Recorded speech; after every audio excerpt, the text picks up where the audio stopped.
baloratzen dute eta hori transmititu egiten da eta hori zaindu egiten da. Konparazioan, seguraski komunikabideetan entzungo zenuten nekazaritza intentsiboa edo abeltzaintza intentsiboa, orduan oso modu laburrean eta sinplean esan da, taula honetan ekarri dizuet pixka bat bien arteko konparaketa, bai? Elikadurari dagokionez, diferentzi nabarmena izaten da. Ekstensiboan lurraldea du oinarri, baliabide naturalak esan dugu bezala, izan daitezke larreak, dehesak esate baterako, edo sastrakak, basoa bera ere, basoetan bazkatzen da aberea, eta aldiz intentsiboan izaten da askotan kanpotik erositako elikagaia. Pentsuak edo kanpotik ekarritako zuainak eta nekez ateratzen dira ikuilutik abere hauek.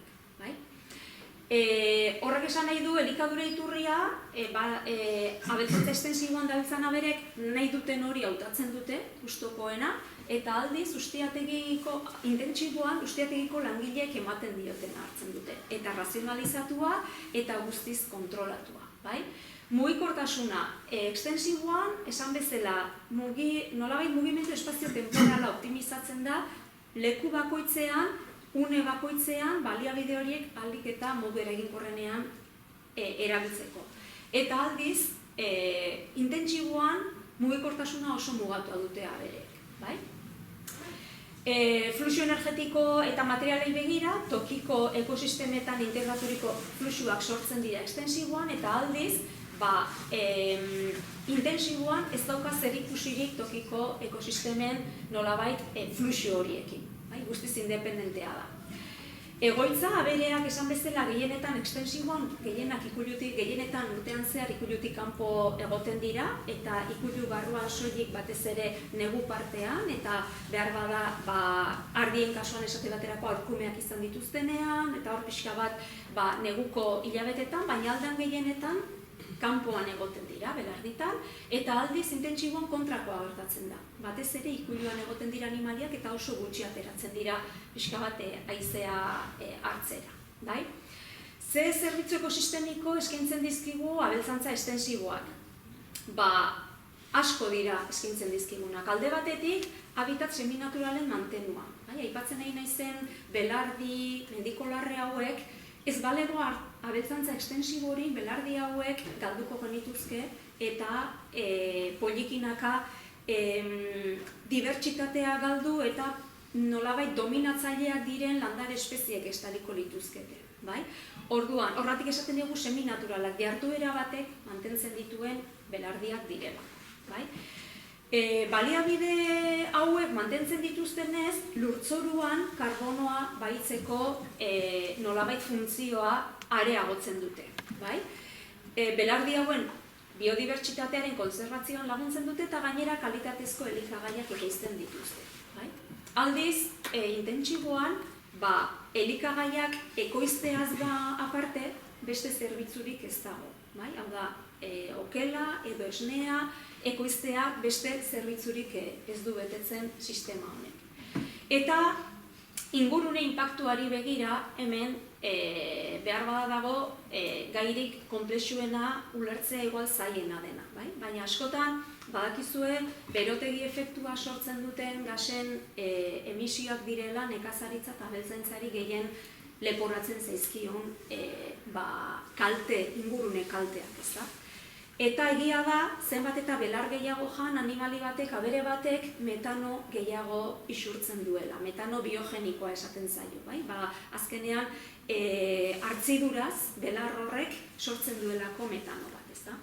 Orduan, noski, kutsatzen du, esan nahi dut, karbono azkarna bat badago, eta esan bezala, zenbat eta belar gehiago, metano isuri hori handitu egiten da. Kontrara, intentsiboetan zer gertatzen da? Intentsiboetan, belar askoz gutxiago jaten denez, pentsuan oinarrituriko elikadura denez, metano askoz gutxiago emititzen da edo isurtzen da, baina kontrara, noski, erabiltzen diren ongarri guztiengatik, pestizidengatik, kanpotik ekarri behar den pentsu guzti horrengatik horrek ere kostu badauka. Deforestazioa ematen da pentsuak laborantza lurretan landatzeko. Orduan, globalean, metano gutxiago isurtzen da, baina CO2, hau da, aztarna fosiletan oinarrituriko edo nolabait erregai fosiletan oinarrituriko CO2 emisioak areagotu egiten dira. Orduan, kliman duen eragina aztertuko dugu gero audiovisual baten bidez, uste dut oso ondo duzuela nolabait azaldu nahi izan dugana. Bakarrik, aipatu nahi dizuet, justu aurten, larreen eta pastoralismo edo abeltzantza estensiboaren urtea dela, urte internazionala, nazio batuak izendatutakoa, eta, kuriosidadea baten badukazue, aurten bereziki izugarrizko ahaleginak egiten ari dira, larre hauek eta larre hauek erabiltzen dituzten ganadu mota desberdin guzti horiek bertako biztanleentzako duten garrantzi hori agertarazten. Gustatzen zait asko mapa hau, ze ikusten da mundu mailan, ze eskualde desberdinetan eta zenbat lekutan izaten den nolabait abeltzantza sistema hau oinarrizko ekonomiaren jarduera da. Eta iparraldetik hasita hegoalderaino topa daitezke esan bezala abeltzantza estensibo bezala definitu dizuetan ekoizpen sistema hauek. Lurrari lotuta eta mugimenduan dagoen abeltzantza sistema. Onurak, abeltzantza estensiboak dituen onurak. Batez ere, biodibertsitateari begira eta esan bezala zerbitzu ekosistemikoei begira, zuek literaturan topatuko dituzuen onurak guzti hauek dira. Alde batetik, ur zikloa eta lurzoruaren kalitatea erregulatzen laguntzen du. Bigarrenik, materia organikoaren metaketa onditu eta lurzoruko elikagaien birziklapenean laguntzen du, edo birziklapen hori azkartzen laguntzen du. Biodibertsitatea nolabait indartzen du eta sustatzen du. Larre eta belardi seminaturaletan. Esan bezala, ekosistema hauetan abeltzantza ez dago, biodibertsitate horrek galtzeko joera du. Kalitatezko elikagaiak aipatu dudan bezala. Ondare kultural eta nolabait lurraren identitateari loturiko sistema da. Eta horrek egiten duena da landa eremuko biztanleria finkatu. Baita ere sastraken hedapena kontrolatzen du.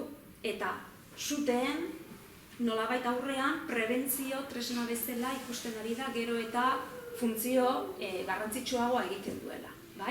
Eta ikerketak aditzera ematen dutenez, behar bezala kudeatuta badago, abeltzantza estensiboa modu aktibo baten eta behar bezala kudeatzen bada, klima aldaketaren aurkako arintze tresna gisa erabil daiteke. Hau da, berotegi efektua duten gazak isurtzeaz gain, ongi kudeatuta badago, ikusiko duzuen bezala gero erakutsiko duzuen audiovisualean, benetan klima hozten lagundu dezake abeltzantza sistema honek. Hau ez da SRS-ean oinarritzea, hau da ez da ikerlari batzuen iritzia, baizik evidentzia zientifikoak daude. Onura hauek, aipatu dizkizuetan, onura guzti hauek nolabait azaltzen dituztena. Eta bereziki, batez ere askotan pentsatzen dut ikusita Plentziako herri lurretan basoa asko lantzen duzuela eta basoaren inguruko oso lanketa polita egiten duzuela, badira lan batzuk azaltzen nolabait agertzen dutenak bai aforestazioak eta baita belardi seminatural hauen abandonoak batzuetan edo leku batzuetan behintzat biodibertsitatearen galera eta zerbitzu ekosistemikoen galera ere ekartzen duela. Aforestazio terminoa erabiltzen da esateko lehen basorik ez zegoen lekuan basoa landatzeari. Orduan, gauza da, beti onuragarria da basoa edo zuhaitzak landatzea baso berri bat sortzeko bertan, ala basoa egon den lekuan basoari utzi bertzaio garatzen, baina belardia dagoen lekuan edo basorik ez dagoen lekuan beti da onuragarriena basoa bir sortzea bertan. Orduan, Orduan, ikerketa batzuk diote, lekuaren arauera eta egoeraren arauera ez duela zertan nolabait konponbide honena izan beharrik forestazioak. Bai? Ikerketa asko daude irekita, baina nik kontatuko dizuet nirea. Nik ezagutzen dudana eta oso lagu. Bai? Ni hasi nintzen Aralarren 2005an lan egiten, eta bertan galdera bati erantzun nahi genion. Zer gertatuko litzateke mendikolarretan bertako abeltzantza jarduera, bertako abeltzantza hartzantza desagertuko balitz. Orduan horretarako esperimentu bat diseinatu gendun, eta Enirio Aralar mankomunitateko 4 eremu desberdinetan, altitude maila desberdinetan, 4 itxitura eraiki genitu. Itxitura hauek ikusten duzue esolekin eta txarrantxakin itxi genitu, 50 bider 50 metroko tamaina edo azalera dutelarik. Oidui, alotza, uzkuiti eta igaratza. Eta egin genduna zen, 2005an itxitura horiek eraiki, eta gero urtero itxitura bakoitzaren alboan, larratze gunea izendatzen dugun eremuan, neurketa pila bat egin aldi berean eta urtez urte. Eta hilabetero gainea, ze azkenean mendikolarre hauek maiatzetik urrira asko aldatzen dira, harrapatu nahi izan ditugu, baita ere, harrapatu nahi izan denitu, esan bezala, hilero ematen diren aldaketak eta urtez urte. Neurtutako aldagaia, konposizio floristikoa, belarraren kalitatea, belar geruzaren lodiera, lurtzoruaren ezaugarriak, lurtzoruko temperatura, mikroorganismoen jarduera, pixka bat, esan bezala, konparatzeko ezaugarri guztioa. Ikusi pixka bat itxura, hau oiduikoa da, oidui 840 metroko altitudean gutxi gora bera dago, eta oso urte gutxitan, pentsa 2005an eraiki gendun itxitura, hemen berdin-berdina zen, hau da, erabat larratzen zen gunea eta espezialdetik oso aberatsa zen eremu bat zen, eta 4 urtetan ikusi nolako belardi daukagun, dana graminio dominatzailez beteta, eta atzetik elorri txiki batzuk eta ote pixka bat eta hasi zaigu. Zenbat eta altitudea berago egon, edo zenbat eta lekua berago egon, belardi hauek duten dinamika asko azkarragoa da.